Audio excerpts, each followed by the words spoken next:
Hey everyone, it's Mark Ferguson with Investor More, and I'm back with an update on my office break-in that happened last week. So a lot has been going on. We've learned some new things and still have a lot of questions.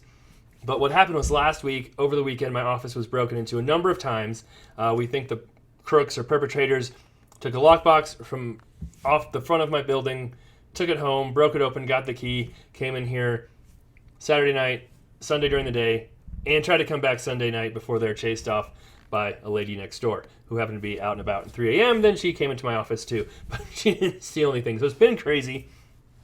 And we thought maybe we knew who it was. We thought maybe we had some leads, and we're not so sure about that anymore. But the police have been helpful in telling us lots of things going on. So right now you're looking at my surveillance, the video surveillance right now, and pretty soon here we should see the person walk by here. And look at that timing, wow.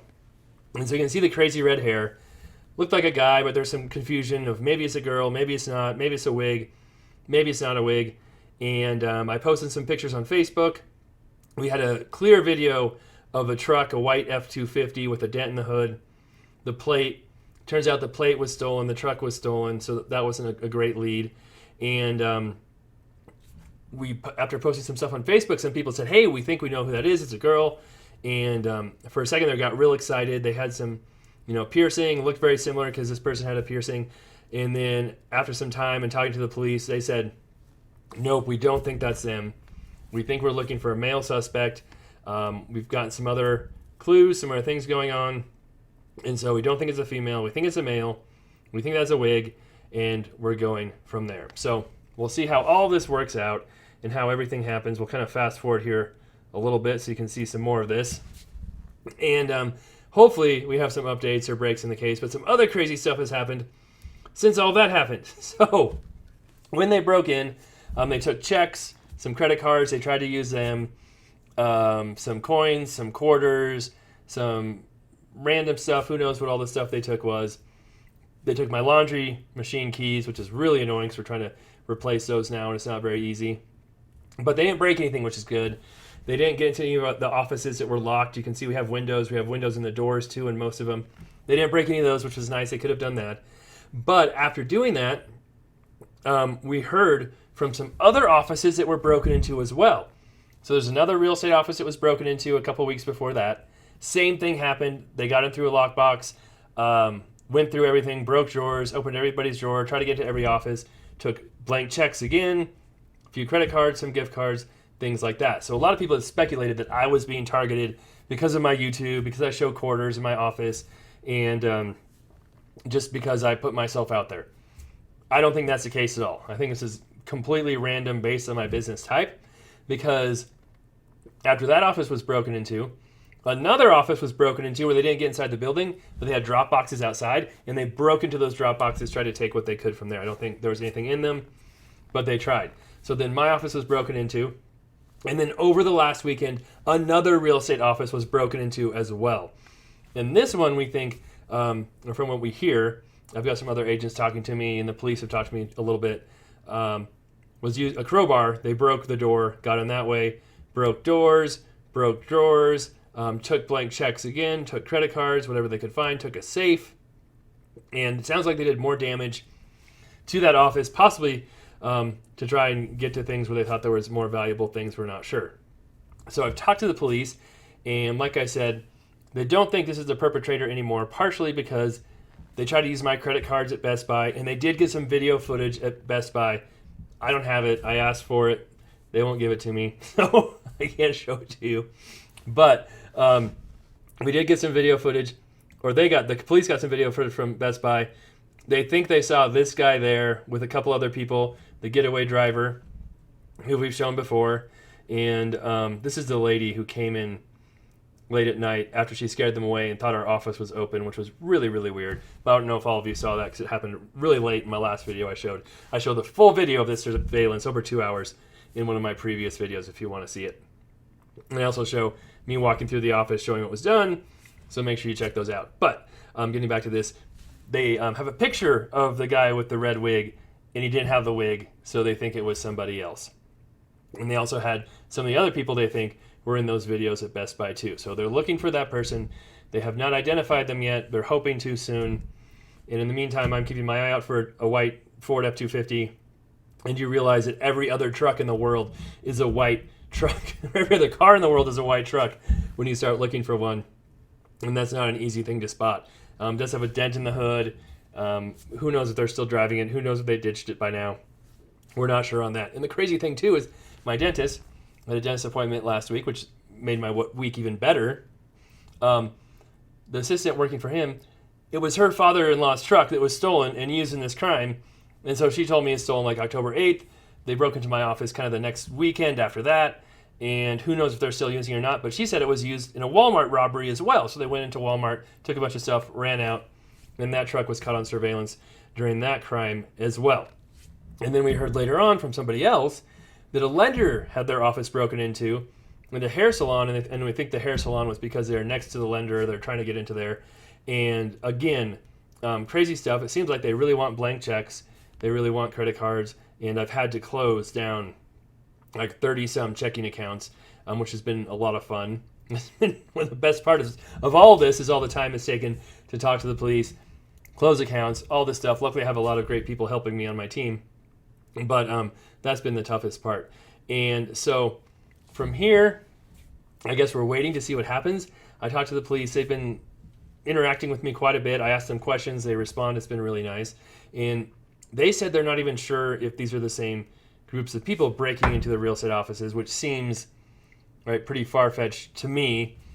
But they have surveillance video from other stores they use stolen credit cards on from other offices, and they said they look like different people. So all kinds of crazy stuff going on around here. So we'll see where it goes, if they can catch anything, catch anybody. I feel like the more places that get broken into, the more crime that happens, the more resources they'll probably throw at it, and the better chances we have of catching them. But it'll be really interesting to see how all of this works out.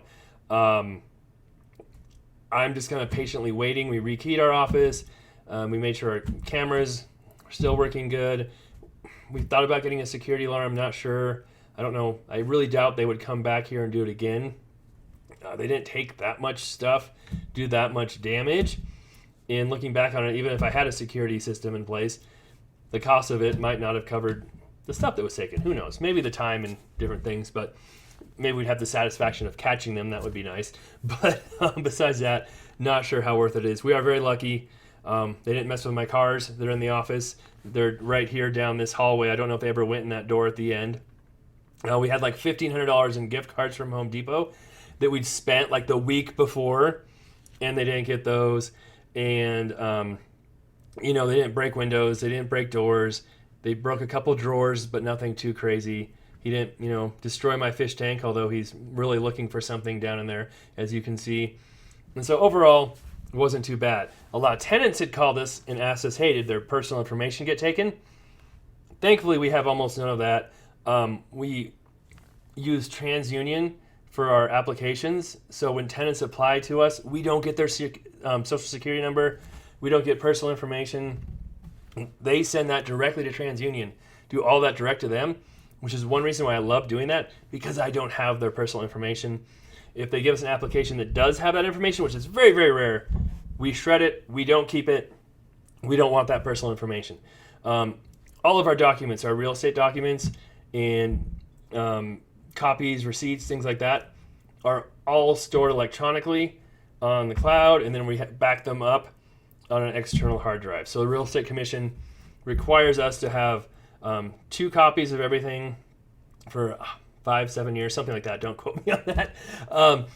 And we asked them specifically, do we have to have a paper copy of everything? And they said no. So I have 2 ways to back it up. You're okay. So if we have the cloud and we have an external hard drive, we're okay backing it up that way. And none of our laptops were taken. None of our computers were taken. We were really lucky on there. And Nikki has a laptop sitting on her desk. She said she thinks it was disconnected, and they might have been thinking about taking it, but they never did. So thankfully, that really would have added to the hassle and difficulty there. Like I said, they did take credit cards, had to shut those down. Tried to buy lots of stuff. Got some video surveillance of that.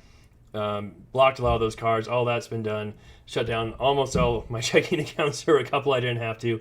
So that's been annoying. That's been frustrating. But it still could have been way worse. And we're hoping with all this activity, all these people talking about this now, everybody on the lookout around the area, that they'll be caught here soon. And if they're going to Walmart, stealing stuff there, going to all these offices, you would sure think they're going to get caught pretty soon, going to the wrong office at the wrong time, or somebody's going to find them. Somebody's going to have an alarm system, something like that, and we can just keep our fingers crossed there. So, my next steps, like I said, we don't have a lockbox on. We got everything rekeyed. We still have cameras up, watching those more carefully now, and just trying to be diligent about not hiding stuff under couches where he thought everything was, and moving on, living life. And if I get more information or have any clues, I'll tell the police. Hopefully they'll find something for us. But there's not a whole lot much I can do besides keep my eyes out for a white F-250, which is not easy to do with the 20,000 white Ford trucks there are out there. And then sometimes you see a Chevy or a Dodge and you think it's one, and yeah, it's pretty crazy. So that's where we're at. Not a ton of progress made, but we have learned some things, and hopefully with the other offices, with DNA, with fingerprints coming back eventually, maybe there'll be something there. We'll see, and hopefully they just get caught, or like the police said, they're sending this out to all of the people they know, parole, jails, the sheriff, other police departments, to see if they know who these people might be. And he said that's the best, usually how they catch them, is going that route and trying to find them that way. So we'll see if that turns up anything as well. All right, so there you go. That's our update. I'll have more updates here if anything happens. Hopefully we have news that they got caught and all of that, but we'll see. Until then, I'll have more videos on our flips, rentals, being an agent, real estate advice videos, all that great stuff. I have another flip. I should be in here soon. Hopefully, sometime this week, I'll be able to show you the inside of that property. We've got a 5-day post-occupancy agreement, so hopefully they are done and leave in that 5 days, and we can show you that property. Should be an interesting one. We'll see. All right, love the likes, love the comments, love the shares, love seeing new subscribers, and I'll be back here soon.